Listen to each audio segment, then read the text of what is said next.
नमस्कार। आज हम राष्ट्रीय आय विश्लेषण पढ़ने जा रहे हैं। राष्ट्रीय आय के अध्ययन का आर्थिक सिद्धांत में बहुत अधिक महत्व है। कोई भी उत्पादन साधनों के सामूहिक सहयोग और संयोग के बिना असंभव है। किसी देश के उत्पादन साधनों द्वारा किसी वर्ष में उत्पादित अंतिम वस्तुओं और सेवाओं के भौतिक मूल्य को राष्ट्रीय आय कहते हैं।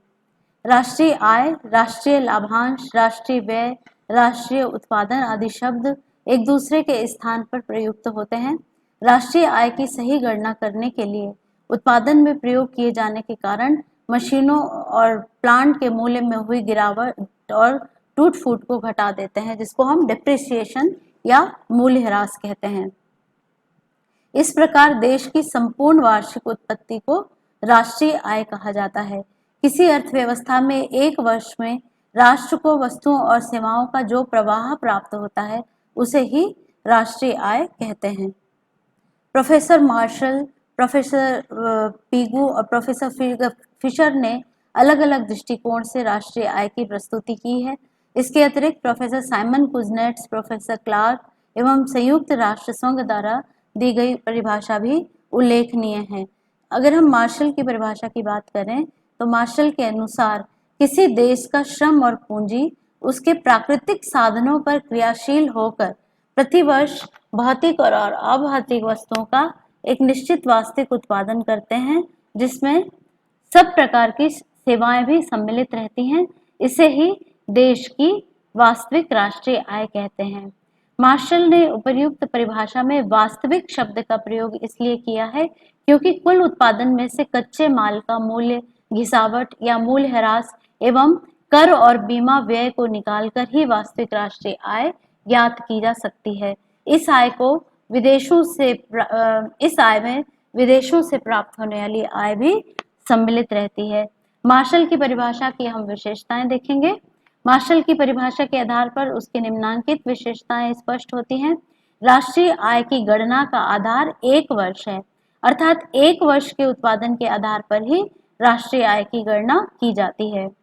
मार्शल ने राष्ट्रीय आय में विदेशों से अर्जित आय को भी शामिल किया है। मार्शल ने राष्ट्रीय आय की गणना कुल उत्पादन के आधार पर न करके शुद्ध राष्ट्रीय उत्पादन के आधार पर की है। इसे परिभाषा में स्पष्ट कर दिया गया है। मार्शल ने राष्ट्रीय आय की गणना के लिए उत्पादन को आधार बनाया है। मार्शल की परिभाषा की अगर हम आलोचना करें तो यद्यपि मार्शल की परिभाषा सरल एवं व्यापक है, फिर भी इसमें कुछ व्यवहारिक कठिनाइयां हैं जो इस प्रकार हैं। सही गणना में कठिनाई, संपूर्ण उत्पादन के आधार पर राष्ट्रीय आय की गणना करना अत्यंत कठिन कार्य है। कुछ वस्तुएं ऐसी होती हैं जिनका उत्पादकों द्वारा प्रत्यक्ष उपभोग कर लिया जाता है।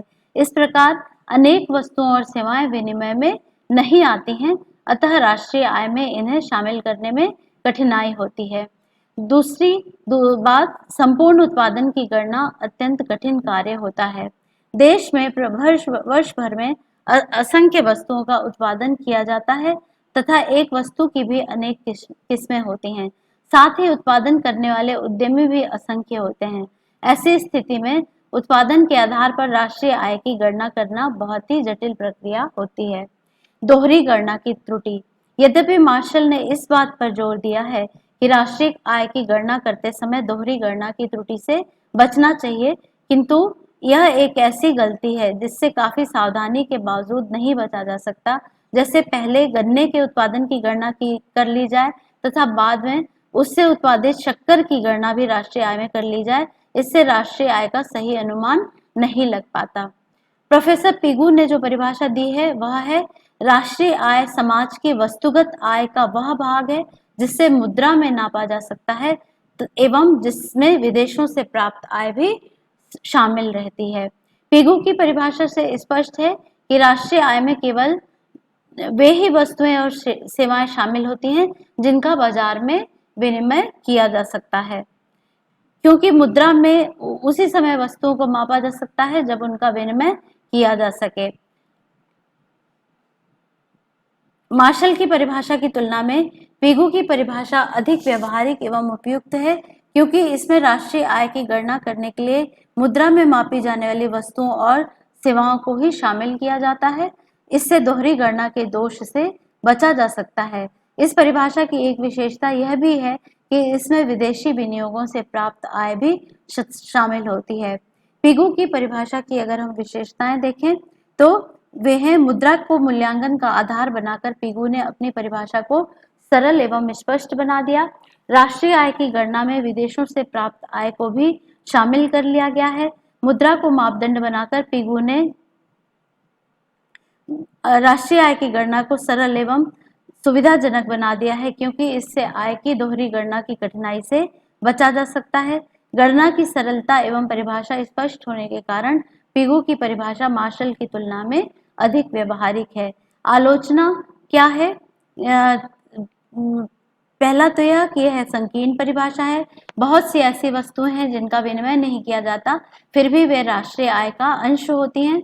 जैसे यदि कोई कृषक अपनी उपज का भाग जिससे वह निजी उपभोग के लिए रख लेता है, पिगू के अनुसार राष्ट्रीय आय में शामिल नहीं होगा, क्योंकि उसका विनिमय नहीं किया जाता, किंतु यह उपज निश्चित ही राष्ट्रीय आय का भाग है। वस्तुओं और सेवाओं में भेद। पिगू ने अपनी परिभाषा में ऐसी वस्तुओं में अनावश्यक भेद किया है जिन्हें मुद्रा में मापा नहीं जा सकता। वास्तव में ऐसा भेद कृत्रिम हो जाता है। पिगू ने यह स्वयं स्वीकार किया गया है कि क्रय की जाने वाली एवं क्रय न की जाने वाली वस्तुओं में परस्पर आधारभूत कोई अंतर नहीं होता। राष्ट्रीय आय का सही आकलन नहीं होता है। यदि मुद्रा में, पिगू की परिभाषा के अनुसार, यदि मुद्रा में मापी जाने वाली वस्तुओं को ही राष्ट्रीय आय में शामिल किया जाए तो आय की सही गणना नहीं हो सकती। पिगू के अनुसार एक वेतनभोगी नर्स के अनुसार कार्य करने वाली महिला की सेवाएं राष्ट्रीय आय में शामिल की जाएंगी, किंतु घर में बच्चों की देखरेख करते समय उसकी सेवाएं राष्ट्रीय आय में शामिल नहीं होंगी, क्योंकि इसके लिए उसे कोई पारिश्रमिक नहीं दिया जाता। वस्तु विनिमय की अर्थव्यवस्था में यह लागू नहीं होता।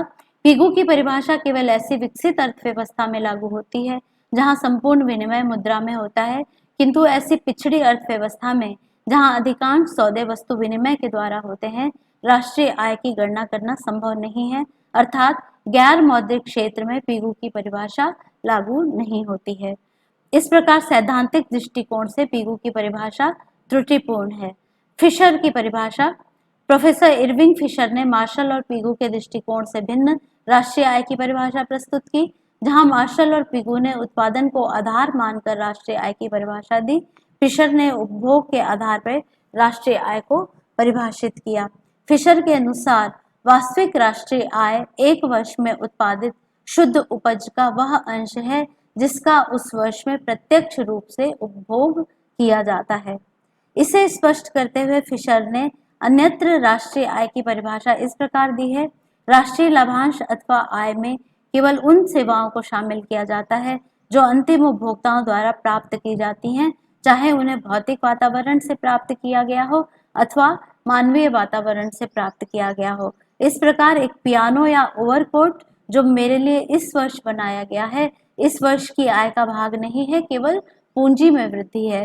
केवल उतनी ही सेवा जो इन वस्तुओं से मुझे इस वर्ष प्राप्त होगी, आय में शामिल होगी। इस परिभाषा के अनुसार किसी एक विशेष वर्ष में उत्पादित किसी महत्वपूर्ण वस्तु को राष्ट्रीय आय में शामिल नहीं किया जाता, वरन उस वस्तु के उसी अंश को शामिल किया जाता है जिसका उपभोग किया जाता है। फिशर की परिभाषा की विशेषताएं क्या हैं? पहला, फिशर ने उपभोग के आधार पर राष्ट्रीय आय की परिभाषा प्रस्तुत की है, जबकि मार्शल और पिगू ने उत्पादन को राष्ट्रीय आय की गणना का आधार बनाया है। फिशर की परिभाषा आर्थिक कल्याण के अधिक निकट है, क्योंकि उपभोग का कल्याण से प्रत्यक्ष संबंध होता है, मात्र उत्पादन से ही कल्याण में वृद्धि नहीं होती है। आलोचकों के अनुसार फिशर की परिभाषा अधिक वैज्ञानिक और तर्कपूर्ण है। मार्शल और पिगू की तुलना में फिशर की परिभाषा इस दृष्टि से उचित है कि इसमें उपभोग को आर्थिक कल्याण का महत्वपूर्ण घटक माना गया है और कल्याण का संबंध संतुष्टि से होता है एवं संतुष्टि उपभोग से की जा सकती है। जहां तक उत्पत्ति का प्रश्न है, उसका कल्याण पर केवल अप्रत्यक्ष प्रभाव ही पड़ता है। चूंकि फिशर की परिभाषा उपभोग से संबंधित है, अतः वह उपयुक्त है। फिशर की परिभाषा इस मिथ्या धारणा को दूर करती है कि मात्र उत्पादन में वृद्धि करने से कल्याण में वृद्धि हो सकती है। फिशर की परिभाषा में निम्नलिखित दोष हैं। उत्पादन की तुलना में वास्तविक उपभोग के मौद्रिक मूल्य की गणना करना काफी कठिन है। उपभोग का कार्य विभिन्न उपभोक्ताओं द्वारा विभिन्न समय में किया जाता है, अतः कुल उपभोग की गणना और उसका मौद्रिक मूल्य ज्ञात करना एक जटिल प्रक्रिया है, अव्यवहारिक है। फिशर की परिभाषा के आधार पर टिकाऊ वस्तुओं के उपभोग की राष्ट्रीय आय में गणना एक अव्यवहारिक कदम है।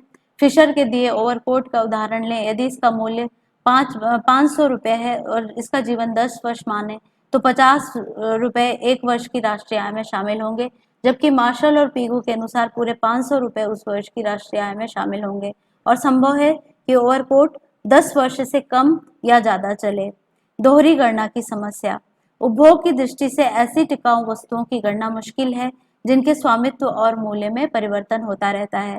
जैसे एक मोटर कार अगले वर्ष की ब्लैक कीमत पर बेच दी जाए तो किस कीमत को राष्ट्रीय आय में शामिल किया जाए, वास्तविक कीमत को या ब्लैक कीमत को, एवं इसका सेवा मूल्य कैसे नापा जाए, इस तरह की समस्याएं आती हैं।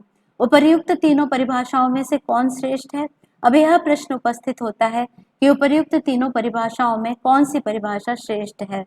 यद्यपि तीनों परिभाषाओं के अपने गुण हैं, किंतु उनकी उपयुक्तता इस बात पर निर्भर रहेगी कि राष्ट्रीय आय की गणना का क्या उद्देश्य है। यदि हम राष्ट्रीय उपभोग को ज्ञात करना चाहते हैं तो फिशर की परिभाषा उपयुक्त होगी, किंतु इस आधार पर राष्ट्रीय आय की गणना करना काफी कठिन होगा। जहां तक मार्शल और फिशर की परिभाषा की तुलना करने का प्रश्न है, दोनों में ज्यादा अंतर नहीं है क्योंकि उत्पादन का अंतिम उद्देश्य उपभोग ही है। जहां तक मार्शल और पीगू की परिभाषा का प्रश्न है, यदि देश में शुद्ध वस्तुओं और सेवाओं की गणना करना संभव है तो मार्शल की परिभाषा अधिक उपयुक्त है। पीगू की परिभाषा उसी स्थिति में उपयुक्त कही जा सकती है जब पूरी अर्थव्यवस्था मौद्रिक हो और दोहरी गणना से बचा जा सकता हो। पीगू की परिभाषा इसलिए भी व्यवहारिक कही जा सकती है क्योंकि इसके आधार पर राष्ट्रीय आय की गणना सरलता से की जा सकती है। राष्ट्रीय आय की कुछ आधुनिक परिभाषाओं की अगर हम बात करें तो प्रोफेसर साइमन कुजनेट्स के अनुसार राष्ट्रीय आय वस्तुओं और सेवाओं का वह वास्तविक उत्पादन है जो एक वर्ष की अवधि में देश की उत्पादन प्रणाली से अंतिम उपभोक्ताओं के हाथों पहुंचता है। प्रोफेसर कॉलिन क्लार्क के अनुसार किसी विशेष अवधि में राष्ट्रीय आय को उन वस्तुओं और सेवाओं के मौद्रिक मूल्य में व्यक्त किया जाता है जो उस विशेष अवधि में उपभोग के लिए उपलब्ध होती हैं। वस्तुओं और सेवाओं का मूल्य उनके प्रचलित विक्रय मूल्य से निकाला जाता है। संयुक्त राष्ट्र संघ की रिपोर्ट के अनुसार राष्ट्रीय आय को वास्तविक राष्ट्रीय उत्पाद के रूप में परिभाषित किया गया है जो विभिन्न साधनों के अंशों में वृद्धि है तथा देश में एक वर्ष में वास्तविक राष्ट्रीय व्यय की गणना भी राष्ट्रीय आय का प्रतीक है। भारत की राष्ट्रीय आय समिति के अनुसार राष्ट्रीय आय में एक दी हुई अवधि में उत्पादित वस्तुओं और सेवाओं का आकलन किया जाता है, किंतु इसमें दोहरी गणना नहीं की जा सकती है। उपर्युक्त परिभाषाओं से स्पष्ट है कि राष्ट्रीय आय में एक वर्ष में उत्पादित वस्तुओं और सेवाओं के वास्तविक मूल्य को शामिल किया जाता है। अब हम जानेंगे कि राष्ट्रीय आय के गणना की विधियां क्या है। Methods of measuring national income. पहला है उत्पादन गणना प्रणाली या प्रोडक्शन मेथड।